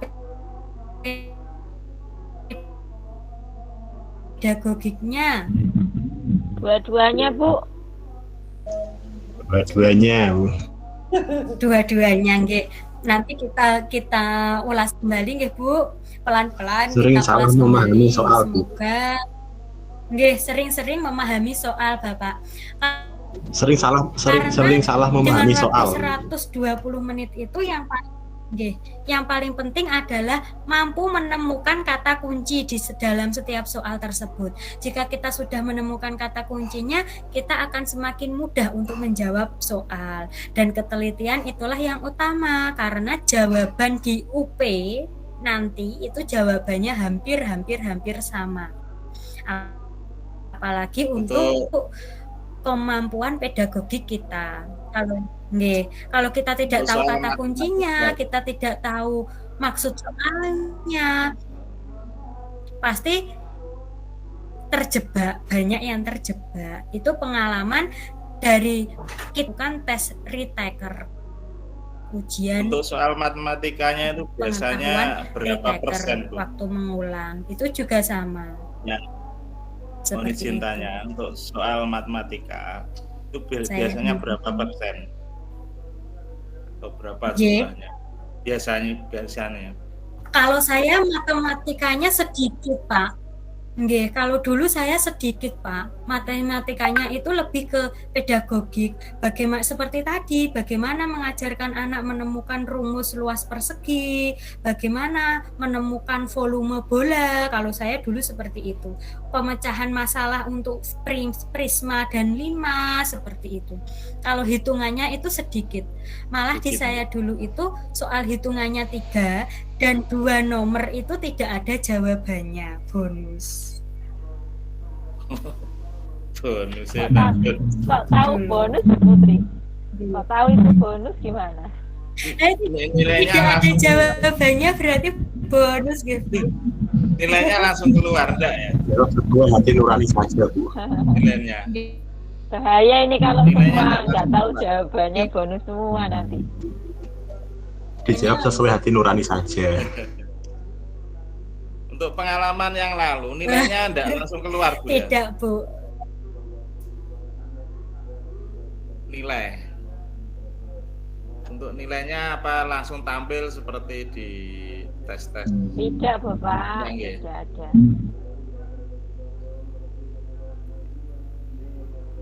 Itu tidak ada nilainya Bapak, tidak ada nilainya, tidak bisa keluar nilainya. Yang penting kita bisa mengerjakan 80 soal dari 120 soal minimal gitu, Bu. Minimal. Kalau kita sering berlatih, insya Allah bisa Bapak Ibu untuk mengerjakan, karena salah 40 soal itu juga banyak sekali, nggih. Salah 40 soal itu juga banyak sekali Bapak Ibu. Nggih. Nggih. Mohon izin Kalau tanya. Untuk pertemuan hari ini 96, Bu. Oke.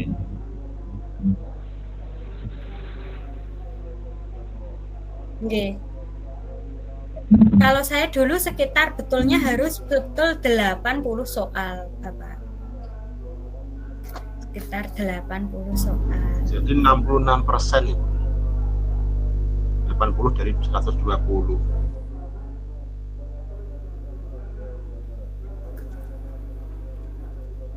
Berapa Bu nilainya itu harusnya berapa Bu?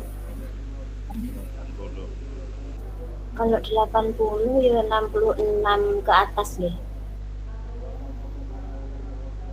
Nggih. 70 Bu kalau itu. Biasanya 70 sekarang. Ke atas. Nggih. Untuk retaker kemarin KKM-nya kelihatannya sudah 70.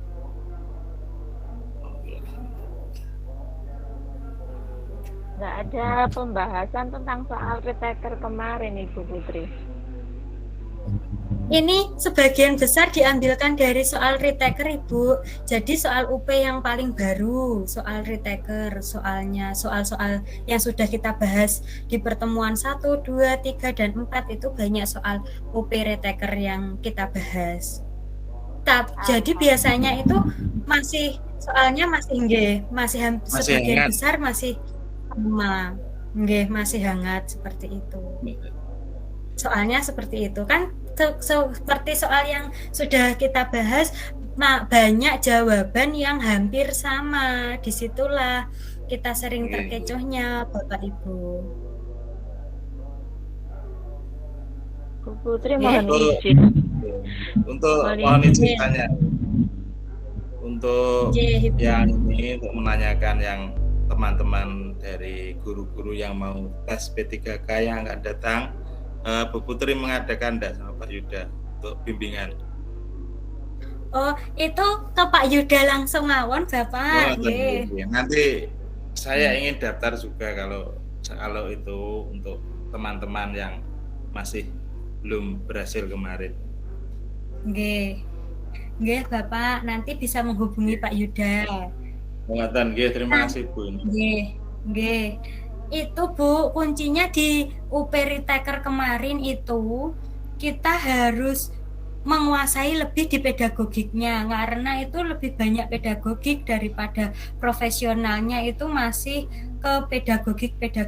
Jadi kalau kita sudah menguasai pedagogik, insya Allah bisa lulus. Seperti teman-teman retaker kemarin.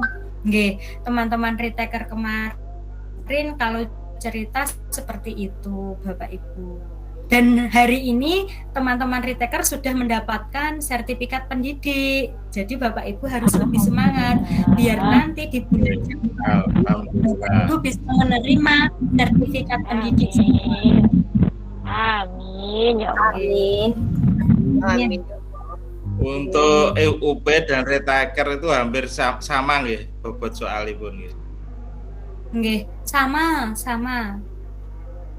Kalau menurut saya malah sulit ini, Bapak, malah sulit retakernya daripada UP saya dulu. Mengulang ya. Nggih. Karena mengulang itu seharusnya kalau mengulang malah lebih mudah biar lulus semua, tapi ini kok malah sulit yang retaker soalnya. Ini banyak Bapak, kalau retaker itu juga masih banyak yang belum lulus sampai saat ini juga banyak. Mungkin karena sudah itu jawaban yang sering di-share itu tidak dianalisis lagi, tidak diteliti lagi, sudah mengugemi jawaban itu, jadi jawaban-jawaban itu yang digunakan. Jadi banyak yang salah dan mengulang lagi. Itu satu kelas saya yang masih mengulang, angkatan 2021 itu sekitar ada 7 orang Ibu, masih belum lulus.